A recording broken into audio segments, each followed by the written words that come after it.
감사한 금 윤흥수 권사님, 박영애 집사님 눈이 와서 못 나와서 감사한금 드리는 것 같아요. 예, 약간 기도하겠습니다.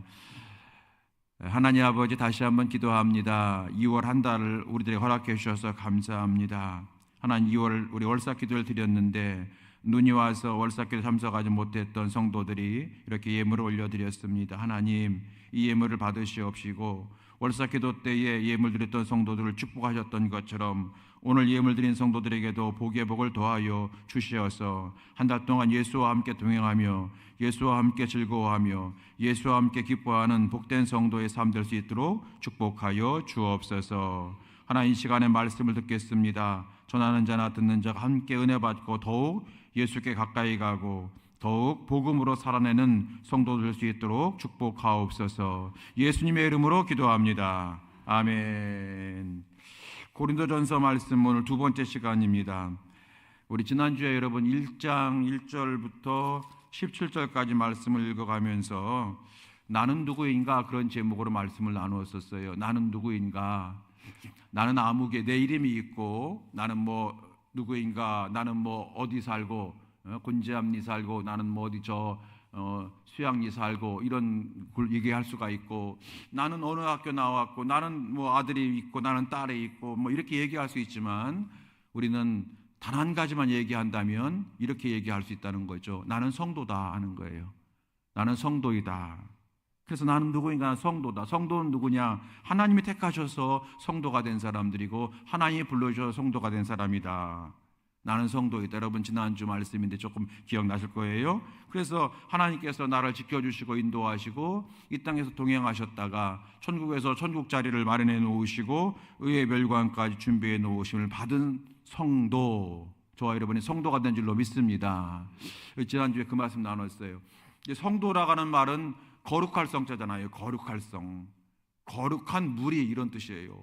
이 성자라고 하는 것은 여러분 성자, 성부, 뭐 성령, 또 뭐 성인 이럴 때 여러분 성자를 써요.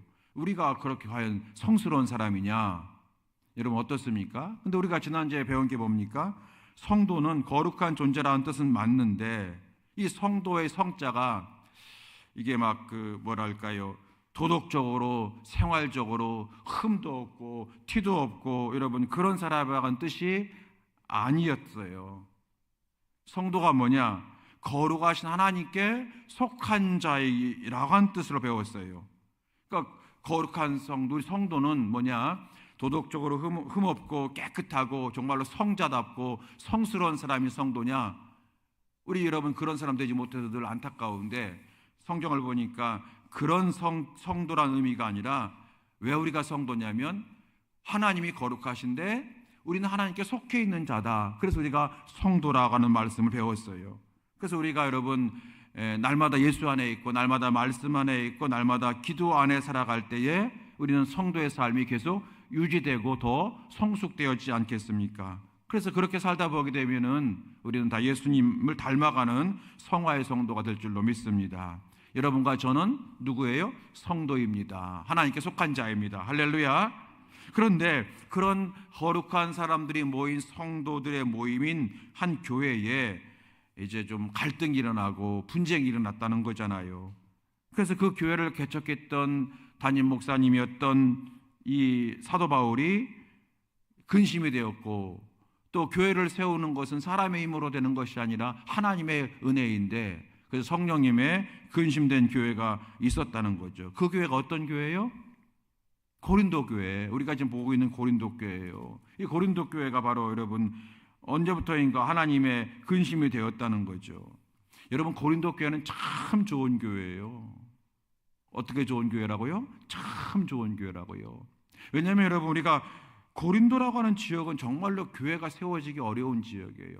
거기는 그냥 돈이면 다야 이런 사람들로 가득 찬 도시였고 돈만 생기면 막 술 먹고 향락하고 이런 도시였어요. 그리고 한탕주의 이런 도시였어요. 그런 것이 고린도라는 지역인데 그런 여러분 영적으로 험한 지역에 교회가 세워졌고 그 교회가 부흥되어서 그 초대교회에 세 개의 교회가 있다고 했잖아요. 큰 교회, 예루살렘 교회, 안디옥 교회, 고린도 교회 이 세 개 교회예요. 그만큼 여러분 규모적으로 큰 교회가 되었어요. 이거는 여러분 성령님의 도우심이고 특별히 고린도 교회의 창립 멤버들이 얼마나 노력했느냐를 우리는 볼 수가 있어야 되는 거예요. 그렇죠? 고린도 교회 창립 멤버들이 여러분 얼마나 한 명이 이제 바울처럼 바울과 같이 2명이 되고 2명이 3명이 되고 3명이 5명이 되고 10명이 되고 여러분 그럴 때에 얼마나 그 고린도 교회 교인들이 헌신하고 눈물로 애쓰고 그랬겠어요, 여러분. 여러분 저 분당에 가면 분당 우리 교회라는 교회가 있죠. 굉장히 큰 교회죠. 분당 우리 교회는 여러분 서울 서초동에 있는 사랑의 교회에서 한 150명, 200명 정도가 와서 이제 개척을 한 교회예요. 오카노 목사님이 정말로 제자 훈련 잘 받은 사람이 한 200명이 가서 이제 교회 개척을 했고 중간에 한 100여 명은 다시 이제 사랑의 교회를 갖고 한 100여 명이 끝까지 남아서 이제 교회를 세우기 시작했어요. 그런데 여러분 100여 명이 시작했지만 이게 좀 막 불어났어요, 교인들이. 그런데 여러분 그냥 된 게 아니에요. 그 오카노 이찬선 목사님이 쓴 책을 보게 되면 뭐라고 되어 있냐면 어느 날 개척 멤버들이 모여 있대요. 어떤 방에 모여 있었대요. 개척 멤버들이 그 개척 멤버가 몇 명인지 모여있는지 모르지만 한 4, 50명 모였겠죠. 뭘 하는데 이찬선 목사님이 아주 성질이 여러분 저희 한 10배 되나 봐요. 문을 팍 열더니 그러더래요. 뭐 하는 거냐고.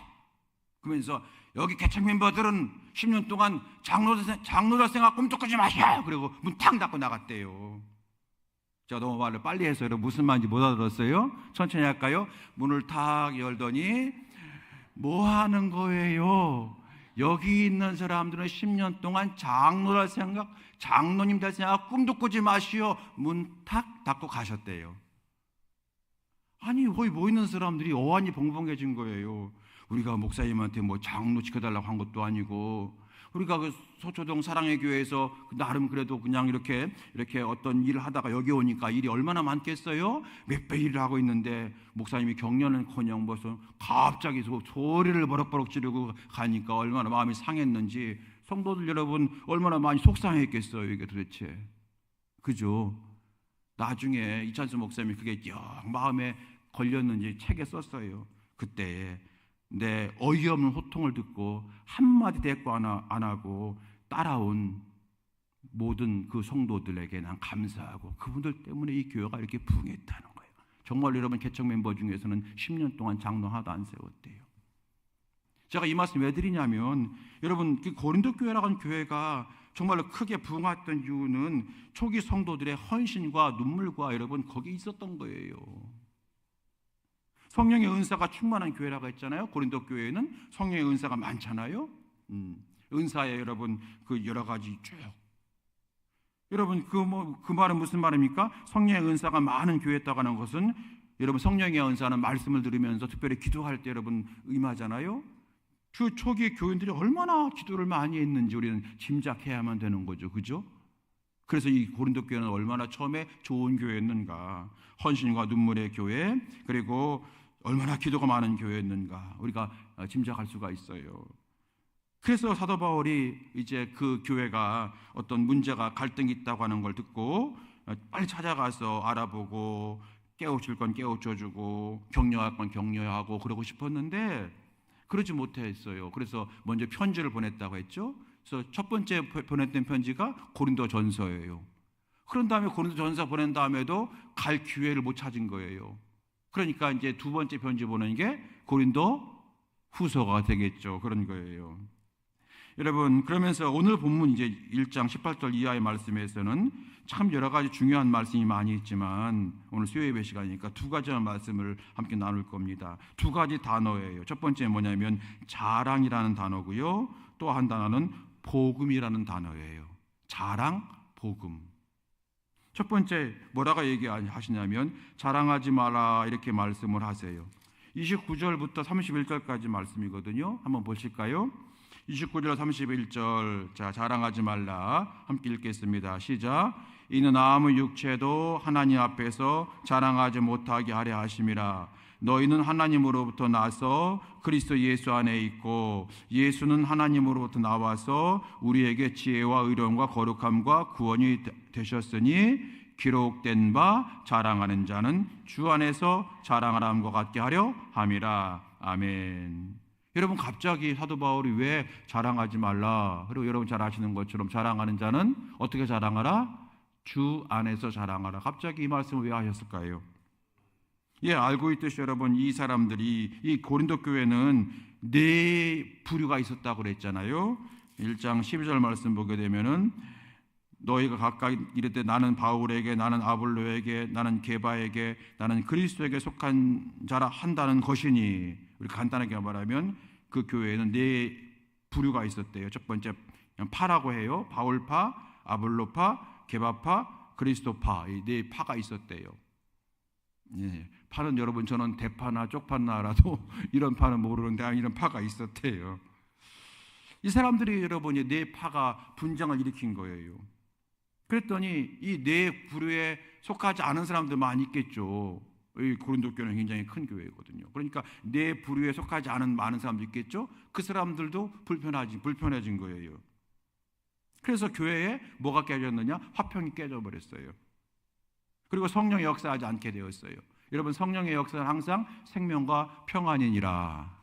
그래서 항상 성령의 역사하는 교회는요, 생명이 있어요. 복음의 생명이 이들이 있어요. 그리고 두 번째는 평안이 있어요. 이게 평안이에요.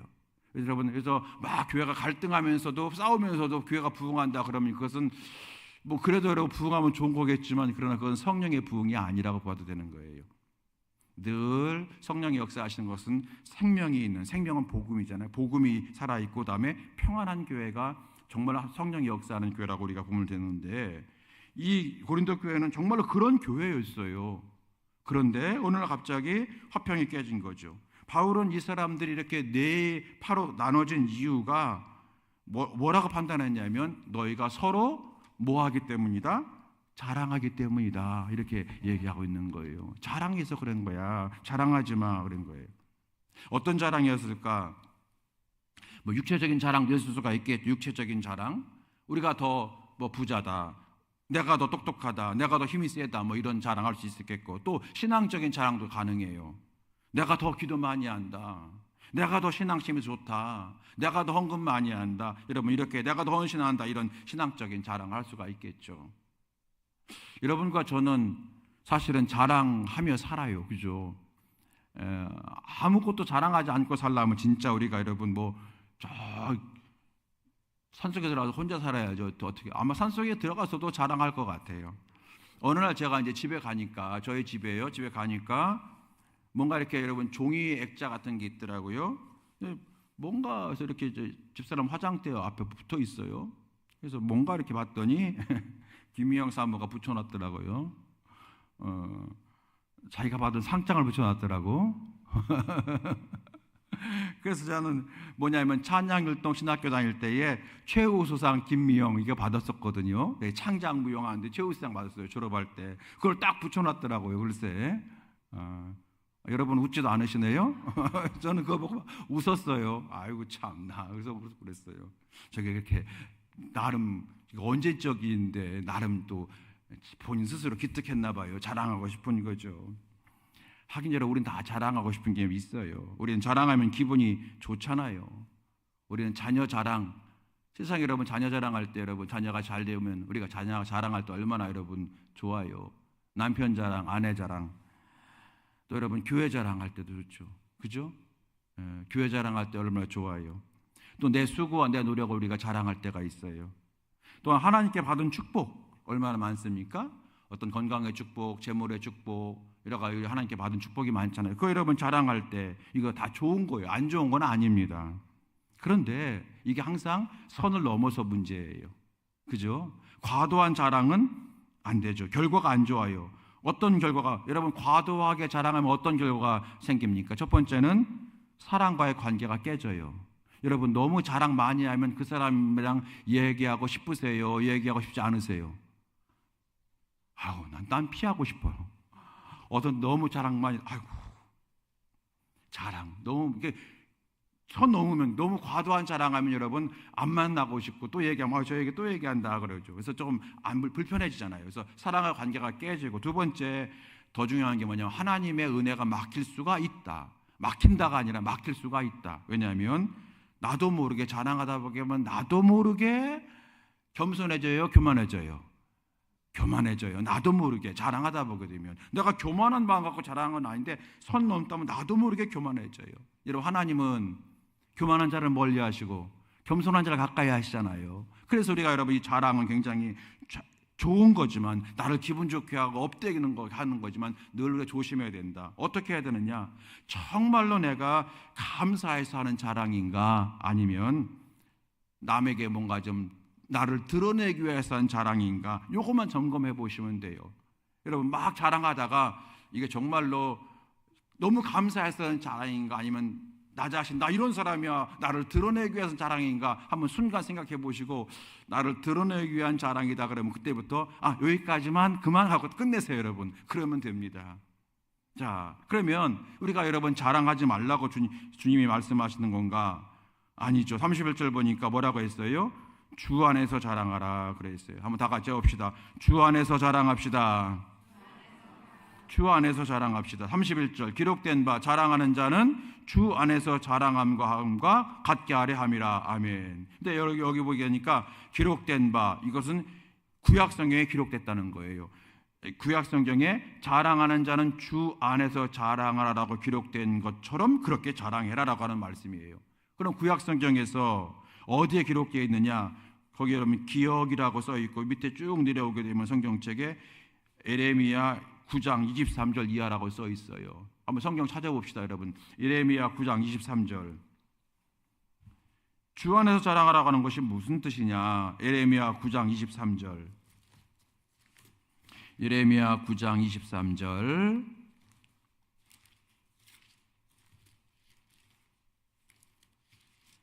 예레미야 9장 23절과 24절인데요. 이제 23절 말씀은 이런 건 자랑하지 말라는 얘기고, 24절은 이런 걸 자랑하라고 하는 거예요. 그래서 예레미야 9장 23절. 그래서 24절이 주 안에서 자랑하는 거예요. 여러분 한번 읽어보겠습니다. 찾으셨으면 저랑 함께, 아직 못 찾으신 분은 잘 들어보시면 돼요. 자, 23절 제가 읽을게요. 이런 건 자랑하지 말라. 자, 제가 읽습니다. 여호와께서 이와 같이 말씀하시되 지혜로운 자는 그의 지혜를 자랑하지 말라.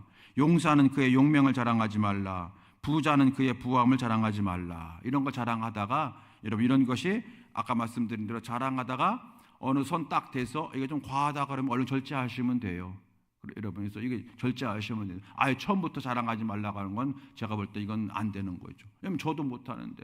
근데 좀 자랑하다가 이게 정말로 하나님께 영광 돌리기 위한 것인가, 아니면 순간 나를 드러내기 위한 것인가 스스로 판단하셔서 선을 잘 조절하시기 바랍니다. 그러면 이제 24절은 뭐냐면 진짜 요걸 자랑하라는 얘기예요. 이 24절이 뭐냐? 주 안에서 자랑하는 거예요. 주 안에서 자랑하는 거. 24절 읽겠습니다. 자, 시작. 자랑하는 자는 이것으로 자랑할지니 곧 명철하여 나를 아는 것과 나 여호와는 사랑과 정의와 공의를 땅에 행하는 자인 줄 깨닫는 것이라. 나는 이 일을 기뻐하노라. 여호와의 말씀이니라. 아멘. 여기 보게 되면 여러분, 나를 아는 것과, 그러니까 하나님을 아는 것을 자랑하래요. 하나님은 사랑의 하나님이야. 하나님은 공의의 하나님이야. 하나님 복 주신 하나님이야. 이것을 아는 것을 자랑하라. 하나님을 자랑하라는 얘기죠. 그리고 또 뭐라고 했어요? 나 여호와는 사랑과 정의와 공의를 땅에 행하는 자를 깨닫는 것이라. 내가 하나님을 깨달은 걸 자랑하라는 거예요. 내가 성경 읽어보니까 창세기 몇 장 몇 절에 이런 말씀이 있는데 그동안 몰랐는데 이 말씀이 정말로 은혜가 되었어. 자기 이 말씀 알아? 나 이 말씀 너무너무 은혜가 되었네. 이런 걸 자랑하래요. 이런 걸 자랑하래요.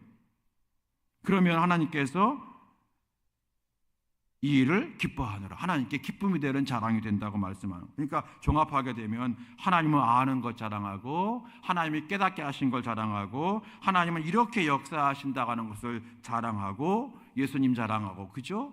내가 구원받은 걸 자랑하고, 이런 걸 자랑하면 하나님께서 너 참 마땅히 자랑할 것을 자랑하는구나, 너의 그런 자랑이 참 나를 기쁘게 하는구나 라고 인정하신다는 거예요. 여러분 다 이해되시겠죠? 예, 이렇게 이게 주 안에서 자랑하는 거예요. 그러니까 세상적인 거 막 자랑한 다음에 마지막에 하나님께 영광 돌려.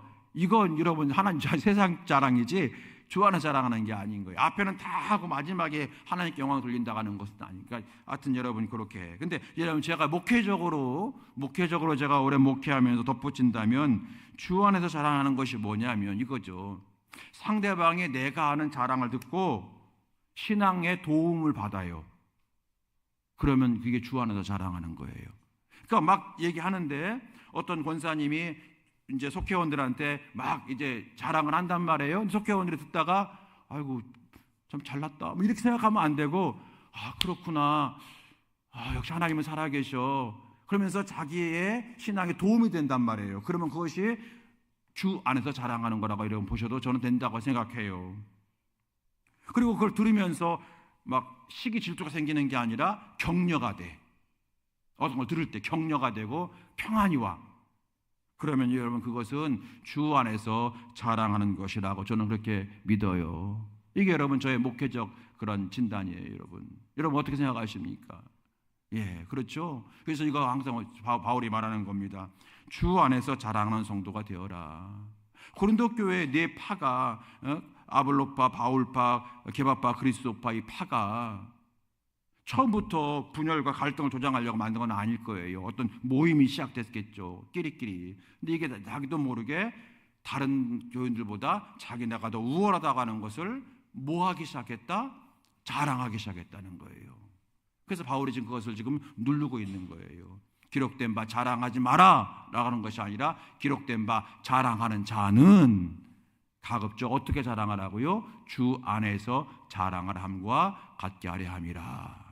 여러분 이렇게 되면은 교회가 더 화평해지고 화목해지고 하나님께서 부어주시고 그래서 여러분 부흥하는 교회, 평안한 교회가 될 줄로 믿습니다. 이게 첫 번째 오늘 메시지예요. 두 번째는 어떤 단어라고 그랬어요? 첫 번째는 자랑이라는 단어, 두 번째는 복음이라는 단어예요. 복음. 오늘 여러분 말씀 가운데 유명한 말씀이 있잖아요. 여러분 잘 아시는 말씀 몇 절이에요? 18절. 18절 보실까요? 18절 다 같이 시작. 십자가의 도가 멸망하는 자들에게는 미련한 것이요 구원받는 우리에게는 하나님의 능력이라. 아멘. 잘 아시는 말씀이죠. 아마 외우시는 분도 많이 계실 거예요. 십자가의 도가 멸망하는 자에게는 뭐한 것이라? 미련한 것이라. 그러나 구원받는 우리에게는 뭐라? 하나님의 능력이라. 아멘. 다 여러분 알고 계시고 또 이거 다 외우는 분도 계실 거예요. 여러분 고린도 교회에 이게 파당이 생긴 것은 어떻게 이제 시작됐냐면 누구에게 세례를 받았느냐로 나눠졌어요. 바울에게 세례 받은 사람들은 나는 바울파, 그다음에 아볼로에게 세례 받은 사람들은 아볼로파, 게바, 그리스도에게 그러니까 베드로에게 세례 받은 사람들은 베드로파, 게바파. 아마 이 게바파는 베드로가 세례 줬다고 하는 거니까 아마 예루살렘 교회에서 이사 온 사람들인가 봐요. 예루살렘 교회에서 여러분 베드로가 세례를 주고 그럴 때 여러분 수많은 사람들이 하루에 몇천 명씩 구원받고 그랬잖아요. 그다음에 그리스도파, 그리스도에게 세례를 주었다. 예수님이 세례 줬나? 성경이 잘 안 나왔는데 아무튼 아마 이분들은 그리스도에 속한 자라고 하니까 좀 모르겠어요. 연세가 많으신 분들이란 얘기인지 아니면 어떤 신비적인 분들이었는지 모르겠어요. 아무튼 세례 문제가 나온 거예요. 나는 누구에게 세례 받았느냐. 이게 갈등이었죠. 그래서 여러분 바울이 이렇게 말합니다. 그 성격대로 바울 성격대로 좀 단호하게 말해요. 17절 말씀 볼까요? 17절 말씀. 바울의 성격대로 좀 단호하게 이렇게 말합니다. 17절. 자, 시작. 그리스도께서 나를 보내심은 세례를 베풀게 하려 하심이 아니요 오직 복음을 전하게 하려 하심이로되 말의 지혜로 하지 아니함은 그리스도의 십자가가 헛되지 않게 하려 함이라. 아멘. 이런 무슨 말입니까? 나는 예수님이 나를 세례해 주라고 보내신 게 아니야, 복음을 전하라고 보내신 거야 라고 말을 했다고 하는 건데, 여러분 사도 바울이 여기서 그렇다고 세례는 필요 없다고 하는 말이 절도 아니에요. 세례 줄 필요가 없다고 한 말이 아닙니다. 바울의 핵심이 뭐냐면 세례가 필요 없다고 하는 말을 한 것이 아니라 세례받은 자는 복음으로 살아야 한다고 하는 것을 강조한 거예요. 나는 형식적인 세례를 주러 온 사람이 아니라 세례를 통해서 복음을 알고 복음대로 살기 위해서 나는 세례를 주었다, 이걸 강조하기 위해서 그리스도께서 나를 보내시면 세례 베풀려 하려 하심이 아니요 오직 복음을 전하게 하려 하심이로다, 이렇게 말씀을 하신 겁니다. 그러면서 하신 말씀이 18절 말씀이에요. 십자가의 도가 멸망하는 자들에게는 미련한 것이요 구원받은 우리에게는 하나님의 능력이라, 이렇게 이어지는 거예요. 여러분 세례가 뭡니까? 세례는 옛 생활과 단절이잖아요. 이제까지 내가 이렇게 살아왔는데 예수 믿고 세례받은 다음부터는 내가 이렇게 살겠습니다. 이게 세례잖아요. 그렇죠? 세례는 내가 내 뜻대로 내 생각대로 세상적인 뜻대로 살아가다가 예수님 믿고 세례받은 다음부터는 나 이제는 예수님만 따라가겠습니다. 예수님만 믿겠습니다. 예수님만 닮아가겠습니다. 이게 여러분 세례받은 거잖아요. 마치 이스라엘 백성들이 출애굽한 다음에 무슨 바다 건넜어요? 홍해 바다 건넜어요. 홍해 바다 건넌 다음에 다시는 돌아갈 수가 없어요. 애굽으로 못 들어가게 됐어요. 건너왔으니까. 이게 여러분 주는 교훈이 커요. 이제는 내가 홍해 바다를 건너왔기 때문에 다시 홍해 바다 건너서 애굽으로 못 들어간다. 나는 이제는 옛날 삶과는 딱 끊었다. 단절했다. 그리고 이제부터는 예수님과 함께 새로운 삶을 살아가는 것. 이게 여러분 이 세례예요. 그래서 사도 바울은 이 이스라엘 백성들이 구약에서 출애굽해서 홍해를 건넌 것을 세례받은 것과 똑같이 얘기하신 말씀이 있잖아요. 이제는 단절하고 옛 생활은 끊어버리고 새로운 삶, 예수님과 함께 살아가는 삶을 살아가는 거예요. 그 삶이 어떤 삶이에요? 복음적 삶인 줄로 믿습니다. 복음적 삶. 그래서 18절 말씀에 이제 십자가의 도가 멸망하는 자에게 미련한 것이요 구원받는 우리에게는 하나님의 능력이 됨이라라고 말씀하고 있는 거예요. 그러면서 여러분 또 이제 17절 하반절에 뭐라 했냐면 내가 이것을 말의 지혜로 하지 아니하고 내가 말로만 하지 않는다. 이 17절 말씀 보게 되면 이 세례받고 내가 복음을 전하게 하심인데 말의 지혜로 하지 아니함은 그리스도의 십자가가 헛되지 않게 하려 함이라. 내가 말로만 바울 자신이 복음으로 살지 않고 말로만 복음으로 살아야 됩니다라고 말하지 않는다는 거예요. 이것은 어떤 경우를 얘기하느냐? 예수님의 십자가를 헛되게 한 경우가 되기 때문이다. 말로만 하지 않는다는 거예요. 여러분 만약에 목사님이 성도 여러분에게 기도하십시오 그런 다음에 목사님은 기도 안 해. 전도하십시오 그런 다음에 목사님은 전도 안 해. 여러분 그러면 그것은 뭐로 하는 거예요? 말로만 하는 거잖아요. 여러분 다 아시죠? 열매가 없잖아요. 그렇죠? 바울이 말하는 거예요. 복음을 말로만 하는 자가 아니라 복음으로 사는 자가 되어야 된다. 고린도 교회 교인들이요. 여러분이 복음으로 살았다면 이렇게 파당이 생길 리가 없는데 복음을 언제부터인가 말로만 얘기하는 사람이 되고 말았습니다라고 말하고 있는 거예요. 십자가의 도는 십자가의 말씀이다. 여러분 3040이 교회를 멀리하는 이유가 있대요. 여러분 3040이 뭔지 아시죠? 30대 40대 40대가 교회를 멀리하는 이유가 있대요. 이런 얘기예요. 3040이 교회를 멀리하는 이유, 교회에서 발언권이 없어서 그렇다.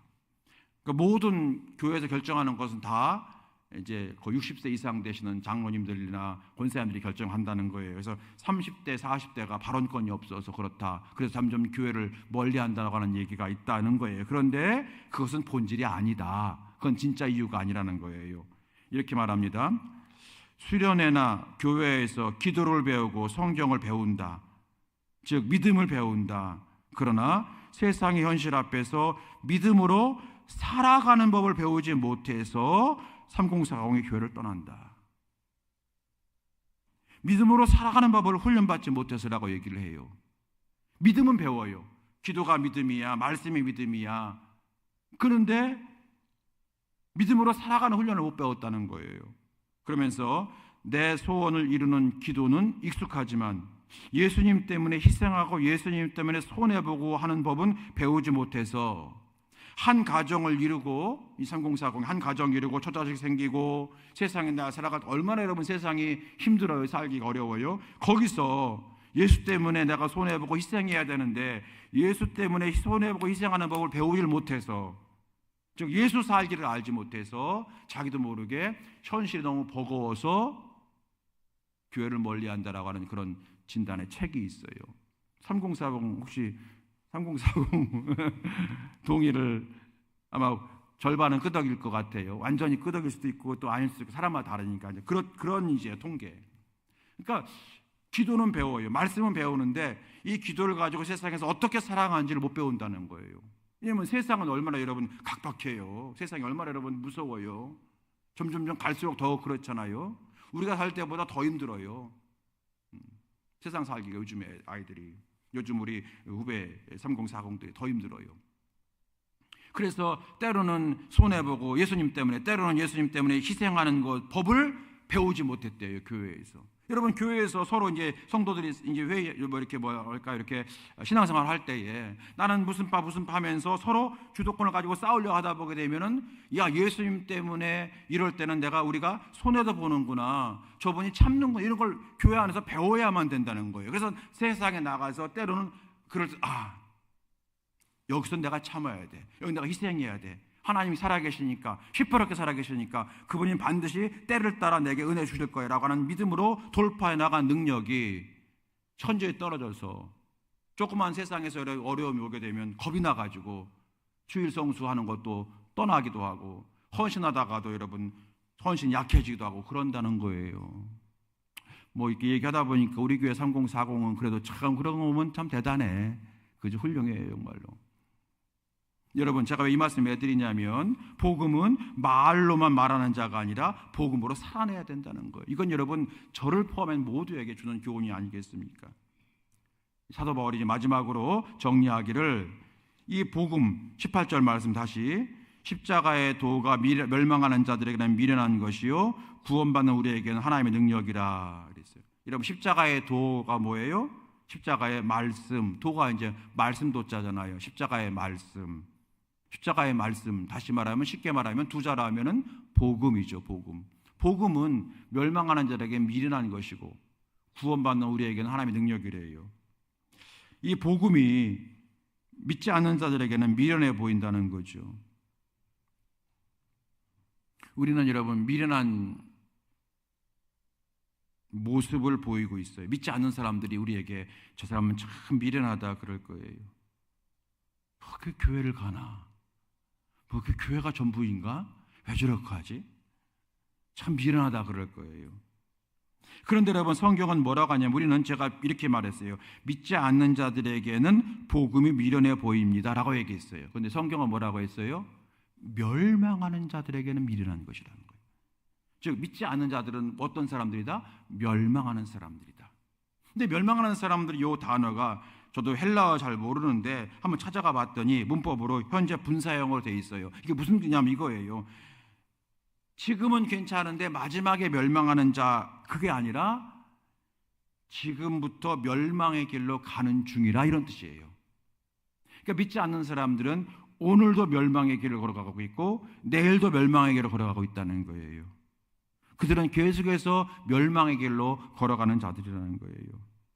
여러분, 그렇잖아요. 오늘도 우리 세상 사람들은 우리를 보고 십자가, 천국 이런 거 얘기하면 맨 그런 얘기만 하냐고, 딴 얘기 없냐고 그러면서 우리를 여러분 가끔은 좀 비난하기도 하잖아요.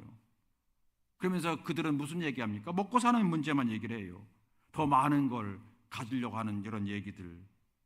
그들이 볼 때 예수 믿는 사람들은 여러분 세상 미련해 보이죠. 한심해 보일지 몰라요. 오늘 이 시간에도, 이 저녁 시간에 여러분 여기서 모여있는 여러분, 저와 여러분은 세상 사람들이 볼 때는 참 미련하다.